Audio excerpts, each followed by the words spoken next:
Il y a quelques années, j'ai écrit un livre sur la violence conjugale chez les 14-24. Je tentais de comprendre le phénomène. Et le phénomène est assez simple, c'est qu'à un moment donné, il y a un conjoint qui idéalise l'autre. Et quand l'autre conjoint, qu'on va appeler le conjoint victime, n'est pas à la hauteur de ses attentes, il devient violent. Ça peut être de la violence physique, verbale. Et naturellement, sur le coup, ça lui fait du bien, mais dès le lendemain, il commence à le regretter. Et il tente de regagner le conjoint victime avec des cadeaux.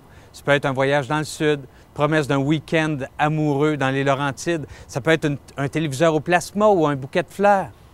Mais est-ce que ces cadeaux-là peuvent vraiment racheter une côte brisée, une blessure finale à l'amour-propre? Je ne crois pas. Et en affaires, on n'a pas l'impression que quelquefois les commerces font la même chose. Quand on traite mal le client, quand on n'est pas à la hauteur de nos promesses, de ses attentes, et que malgré tout, on lui envoie des lettres lui disant que cette clientèle est importante pour nous, lui offrant des primes, lui rappelant qu'on souhaite le fidéliser.